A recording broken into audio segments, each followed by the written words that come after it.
Assalamu alaikum and welcome to the Entrepreneur Show. And as always, we have a brilliant guest with us today, and his name is Thufayel Ahmed, CEO of the Ariana Group. The Ariana Group, who we all heard of. Welcome to the show, Thufayel bhai.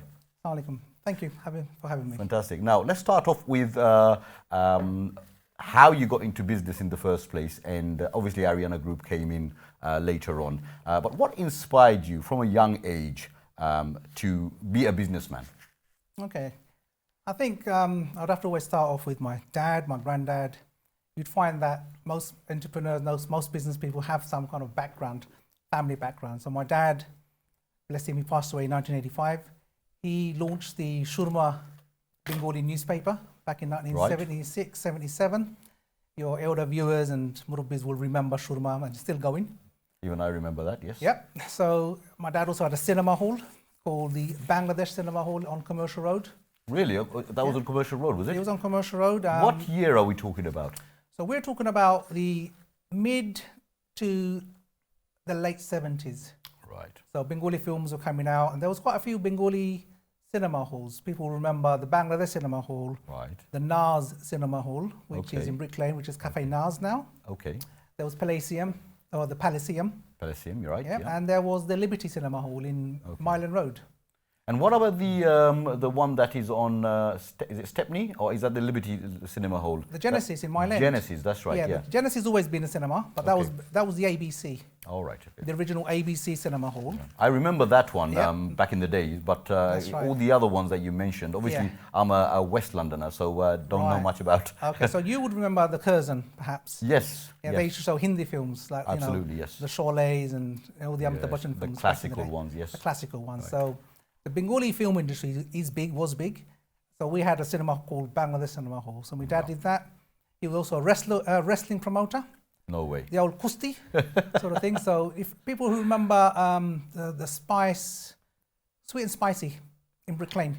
Okay, yes. Yeah. Yes. And they used to have all the yeah. wrestling posters up. That's right, yes, they did, yeah. So all the Pehlwans. that's the one. That's With it. the Asian Bengali. That's Was it. they Bengali or Indian? They were Indian, they were Bengali, they were Pakistani, there was Sucha Singh, Dara Singh. Right. And Ali You know, Baba, going to yeah. Brick Lane in those days, and I'm talking about the late 80s, was like, it's like a day out for us, for being from West London. And I used to always go to Sweet and Spice in the corner. It was Yeah. always good, and the sauce was absolutely fantastic. It was And then classic. you're right, yeah, they used to have all the... Wrestling posters. That's right, yeah. So your dad he hasn't really left much. I mean, wrestling promotion as well, huh? That's right. So my dad's name was Dr. Bashir Ahmed, Right. founder of Shurma newspaper. People remember Right. him by that. They remember him for Very old timer, yeah. the old cinema halls. So we had that in us. So we've always kind of delivered the newspapers Yep. in the shops ourselves. Yep. Back in the day, we had the big shops like Taj stores still around, Ali Brothers, That's and right, yeah. all the cash and carries in Hessel Street, Brick Lane, and Cannon Street, and of course Brings back a lot of memories. Memories. Growing Yeah. up, we used to hear all those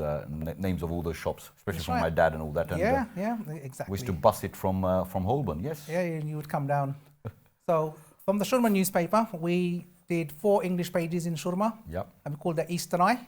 yes. And then we took Eastern Eye out as a separate entity, and it became a newspaper in its own right. Right. And we did that in the late 80s, early 90s, when the Asian thing was big, when we had Tony Blair's wife, Sherry Blair, wearing a sari, and Yes, Mendi was in, yes. and stuff, and we had Bhangra scene come on with Bali Sagu, and so the whole Asian scene took off, and Eastern Eye kind of represented that. From Eastern Eye, we went on to do a wedding magazine called Asiana, Right, yes. Asian Woman, Asian Bride. Yep. It's very famous, that magazine. Yeah, isn't it? and we're still publishing the Asiana, and we Okay. do the Asiana bridal shows, Right, and yes, that's still absolutely, going yes. on.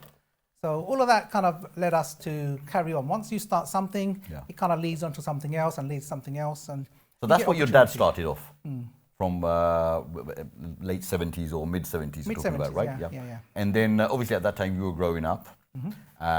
Inspiration is there, and you liked everything that you saw what your dad was doing. Pretty much. I mean, Did you- the work did- ethic was there. There was no such thing as a 9 to 5 scenario. Right. No such thing as Monday to Friday. As a businessman, any businessman will tell you, big or small, Definitely. Yeah. that there is no such thing as timetable. Absolutely. You're working 24 hours, 7 days a week. Your mind never sleeps. Right. You know, So I mean, that was the family business. What about, I mean, brothers, sisters? Were they all involved in that? Or? Absolutely. So very rarely do you get a completely self-made person. There's always got to be people behind the scene. Absolutely. So all my brothers equally, Sawa, Saz, my sister, My mum, she was the editor of Shurma, educated woman from back home. Alhamdulillah, she's still around. Alhamdulillah. All the Murabbis will remember my mum because she was It always helps, doesn't it, when your mum's involved as well. Absolutely. Family business, it definitely helps, and it just unites. When there's unity in business, especially from family, I mean, it always excels, I think. So 100%, and I think a lot of our Bengali people, we're kind of naturally business-minded. If you go to Bangladesh, you'll see so many little shops. Right, yeah, absolutely. Right in front of your own basha, right in front of your own bari. Definitely. And people are getting on with it. So tell me, as you were growing up, you're seeing your dad. By the way, what number are you of the siblings? I'm the oldest. You're the eldest. Okay, so you've seen your dad, and he was a role model, definitely. You've seen everything that he was doing. I mean, look, wrestling promotion, that's something that you got to like at a young age. And then, the weddings and the cinemas. You were a dream kid, weren't you? I mean, everything that... Very, very lucky. And then you followed in his footsteps as well. So at what age did you start taking over? Well, a lot of in life is fate, and Allah's wish. Allah's planning things for you all the time. Absolutely, yeah. So unfortunately, my dad fell ill when I was about 16. He was in and out of London Hospital, and unfortunately, he passed away in 1985 in London Royal. I was 18. Right. So I took my dad back to Bangladesh. The eldest as well, at 18. As the eldest. You got a lot of responsibility. Suddenly, everything was on your shoulders. Yeah. I mean, that's how it happened. I mean, it could happen to anyone, and it does happen to people, and it happened to me. So I found myself head of the household from that time. Yeah. Brother's 16, 14, sister only 8, and we had the youngest brother who's only 1 at the time. Okay. So it was just a natural thing for us. It was we just carry on. It's happened. It's happened. Yeah, of course. Yeah. So we ran Shurma. Right. So we ran Shurma for about 3 years. Before we introduced Istanai. Right. So we carried on running Shurma. Right. Then we carried on running Istanai. Then we carried on with the magazines. Right. And it just happens. I mean, don't worry, we're nothing special. Most business people, we're either lucky or we've kind of had a good opportunity. I think you're being modest, but so when did the Ariana banqueting hall come into place? Sure. So a lot of things in life, one thing leads to another. Absolutely. And again, opportunities come about. Ariana wouldn't have existed in the 70s, 80s or 90s or the 2000s. Why? The majority of Asian people, Africans as well, Bengalis, Pakistanis, Indians, 75% of our people would have gone back home, got married. 25% of people perhaps would have got married here. Right. So there was no need for the fancy halls and all the rest of it. Back in the day, if you remember, we would serve ourselves. I remember we used to do it in restaurants. Absolutely. So my sister's first wedding was, Gandhi doesn't exist anymore, so I can mention the name, on Grazing Road.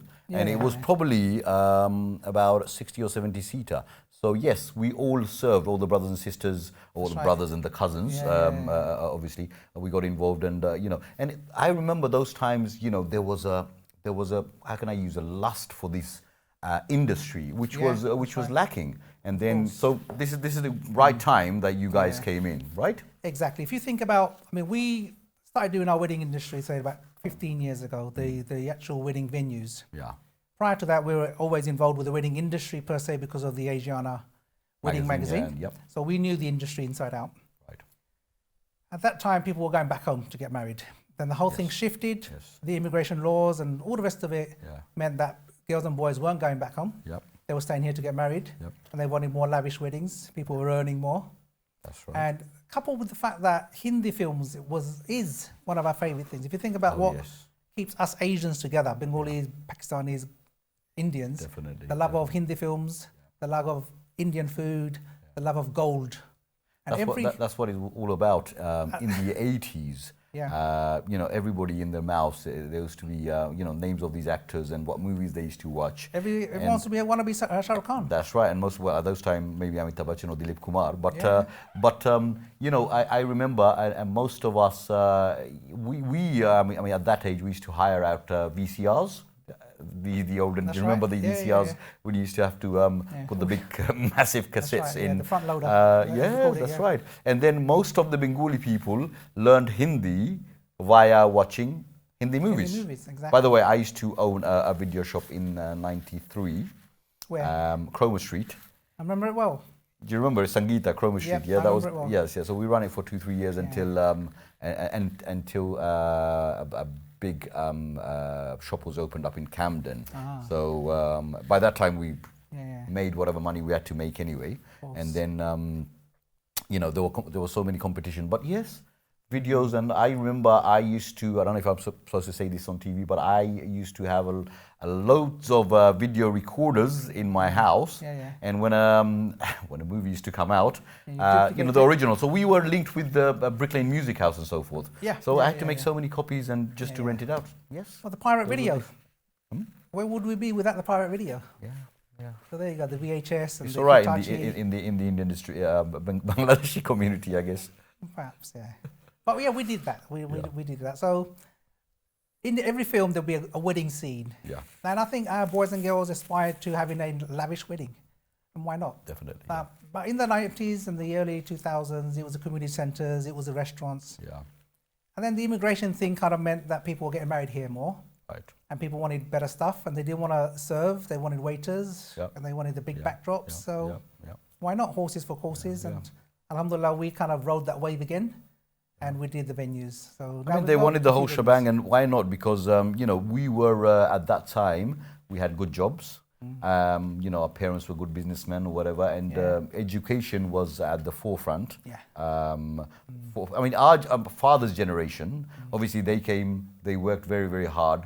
But one thing they did do is, you know, steer their children towards education, which I think made a big difference. And now in the Bengali community, I think we are in the top posts. You know, so alhamdulillah, thanks to them, isn't it? Of course.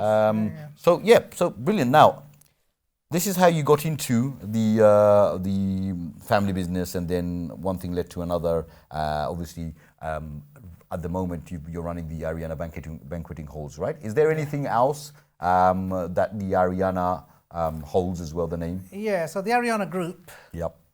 Is obviously we've got the Ariana banqueting hall in North London. Yeah. We've got the Ariana Gardens in Essex. Right. Recently, I'm talking about. We heard about the Asiana magazine, recently we opened the Madani venue in Myrtle Street. Right. Which is another wedding venue. Wow. Community centre in the heart of East London in Whitechapel. Okay. And we have a catering company. Right. Called Sultan Event Caterers. Fantastic. So we can cater up to 4,000 or 5,000 people a day.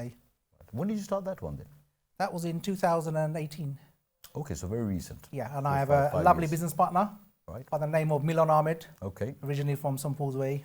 Right. So he's my main man, my business partner, who actually helps run practically most of my businesses now. Okay. Now, throughout the years, you've been involved in many businesses. What kind of difficulties can you mention just for our viewers that you faced? Sure. Well, as a businessman, you face so many different obstacles, and over the years, things have changed. Yeah. Cash was king. Yep. So you can do whatever we do with cash. It was difficult. It was like hard to kind of look after. You're always worried about someone mugging you, someone robbing you, and fake notes and stuff. Checks would always bounce and stuff. Yep. So things were difficult in those days. Yep. Now I think it's a lot easier. People get paid in their accounts. They pay us into our accounts. We pay our suppliers with accounts. It's safe. There's no doubt it's much easier. I remember the days when they used to have the swiping machines. You know, you put the card in and the slips, and so it's all changed. But we have what is it? 95% card payments now in most of the. Absolutely, and a lot of places don't take cash at all. Right. So things have got easier as a business person. Yeah. Record keeping is easier. We've got good accountants, good software, and the government's bought in there, make tax digital. So that's kind of helped, to be honest. The difficulty in an industry like ours is very labour intensive, and it's very seasonal. So it's what you call the gig economy. Okay. And anyone in the gig industry will know we went through hell and back through the COVID. Absolutely. When weddings were the first to hit, 30 people wedding, you having a laugh? Well, I remember that, yes. So, you know, we've just come out of some kind of nastiness, and as a restaurant owner, you knew some of the grief that you had to go through. Absolutely, yes. So with the gig industry, it's difficult to find labour. And it's a very specialist job, what we do. When the rest of the world is having time off, during the school holidays, Easter breaks, summer holidays, we're peak season for us. Working our backside. Exactly. Weddings tend to take place in the evenings or weekends. Yeah. So you've got no time for your friends and family. That's right. So like, most business people, we're a different breed of people. Yeah. It's a different animal. Okay. Right. So you mentioned about your mum being involved in the family business as well, but you're obviously a family man at the moment. At the moment. You've mentioned at the moment and for a while now, and you mentioned your age. I'm not going to mention that, but alhamdulillah, you look very, very young. So with regards to you giving family time as well in the busy process of running your businesses, how did you find that? Sure. So I think, again, I've been a businessman like yourself from day one almost, and we've witnessed it with our parents. Yes. Like that, our kids are seeing that with us. They see me answering the call from 7 in the morning till midnight. Yeah. So the people going to the office, they think, you know what, I'll give them a ring. The restaurant governor who's just closed his restaurant at midnight thinks, you know what, I'll give him a ring. So our kids are used to that, and they've grown up with that. So they're kind of okay with that. Right. But you've asked me how we give them time. We give them a lot of time because when we're working, we're working. Yeah. When we're not working, we're with the family. So it's a life balance. So it wasn't, I mean, obviously you have to balance it, but no complaints from the missus or anything like that, too much work. But that's a different matter altogether. Right. I mean, no matter what you do, everybody gets complaints from the missus. Yeah. Well, that's what I'm talking about. No, they're all good. Right. She's a working woman. Yep. My wife, luckily, she's been working most of her adult life, so she's okay. My kids are now all grown up and they're all working, apart from my youngest. Fantastic. Right. So what about now that, I mean, you've been in the field for so long, are you still looking to expand? Any future plans still? Sure, always. Yeah. Always. You never kind of rest on your laurels. Yeah. One of the things, once you're in an industry, whichever industry you're in, by default, you come across other opportunities. Automatically, you get offers from people who are in the similar prone of business. Yep. So you would carry on with stuff. And we're always looking for stuff. Yeah. So if there's another wedding venue somewhere out there that needs to be done, we'll do it. There's other areas, the sky's the limit. So don't you ever say that, oh, you know what, this is enough, and I need to give time to myself, or maybe go on travel or something for a while, and you never say that. So it's something, if something comes up, you're always there for it, ready. Absolutely. Yeah. And we always travel, and we do everything we have to do. Right. We just find time for it. Yeah. And the opportunity is one that presents itself. You have to go for it. Absolutely. Well, it's fantastic that you're in the field that you enjoy so much, because otherwise, you don't make that difference, do you? Because and that's why I say to even my children and members of the family, whatever you do, make sure you enjoy it. And then you'll give it your 100%. And I can tell you, I love what I do. Being in the restaurant business, also I do personal training and stuff like that. Every bit of it I love, and I think I'm blessed. And with regards to the restaurant business, every single day I get to meet different people. Absolutely. And alhamdulillah, we're in such a place that we get the elite of the Bengali customers that come in, and it's just brilliant. So, I think, sorry, one thing you're saying, and I'm completely understanding what you're saying, is when you make someone happy through your restaurant, that makes you happy. Definitely. So when you think about, I'm in a wedding industry, so I'm looking at couples who are getting married, I'm looking at the BA's family, the BN's family, that love, that kind of reflects on us as well. Yeah. And I forgot to mention, for a good 15 years of my life, amongst all the publishing and all the magazines and all the other things that we were doing, I was a driving instructor. Wow. Which I started off in 1988, called Shurma School of Motoring. Okay. So coming back to opportunities and, something that you want to do. Yeah. When someone says to me, oh, this can't be done, or this is difficult to do, that comes up as a challenge. I get it. So it's hard to become a driving instructor. Okay, I'll show you that it's not. So I became a driving instructor called Shurma School of Motoring. Right. So the people I taught in the 90s and 80s, their kids grew up, and then they became my customers in the wedding industry. Okay. So I'm quite surprised to hear that, actually. Yeah. But you took it up as a challenge, and you showed whoever said it can't be done, right? That's right. Yeah, because I was going to say, I mean, driving instructor amongst all the things that you've done. Brilliant. Okay. Well, I would say, sorry, brother, I would say this: that if I'm a driving instructor, I want to be the best driving instructor. Definitely. If I want a wedding venue, I want to be the best wedding venue. If I'm a caterer, I want to be the best caterer. If I was a minicab driver, I'd be the best minicab driver. I like it. If I was a dustman, I'd be the best dustman. I make sure I take up all your rubbish, put it in my truck, put the bin back where I found it, close the lid too. Brilliant. Whatever you do, Absolutely. be the best at it. No, I like that. I like that, and I say that to everybody. Right. So, with regards to tips to our viewers, and you're that camera there. Sure. So, give us 3 tips for the viewers that are watching and who you would like to inspire into getting to, in the business field. Sure. Okay. I don't know if this is a tip, but I think I myself am a tip, simply because I am an example. I hope to. That was his phone. So, Do apologise. Sorry, Right, sure carry that's on. gonna be edited out. So the tips, yeah. So I would say I myself am a tip in the sense that I'm an example of what can be done. I'm a humble guy from the council estates in Limehouse, pre the Docklands, got rehoused in Bethnal Green. Then we moved to Forest Gate like you do, and I stayed there, stuck with my community. Why is that like you do, by the way, Forest Gate? Because let's face it, in Tower Hamlets, house prices are expensive. Yep. Hardly any houses with a garden and stairs. I just wanted you to get that in there because yes, a lot of people they moved towards those areas. Absolutely, absolutely. When I launched my venue in North London, Lutford Bay, Mayor of Tower Hamlets, did the opening. Okay. A reporter asked me, so why have you got the Tower Hamlets Mayor opening your North London venue? And I said, well, half my customers are from Tower Hamlets, and the other half used to live in Tower Hamlets. Okay. So there you go. So that's 100%. Yeah. So my first tip is, look, use me as an example. If I can do it, inshallah, you can do it. Okay. Second tip is, if you find an idea in your head that works and you're enjoying it, money is the motivator, sure, but money is always going to be the byproduct of any entrepreneur's plan. He's not going to go out to get money, because if I wanted to go out and get money, I would have robbed a bank perhaps, or did something like that. But you do what you do, and money becomes a byproduct of your success, hopefully.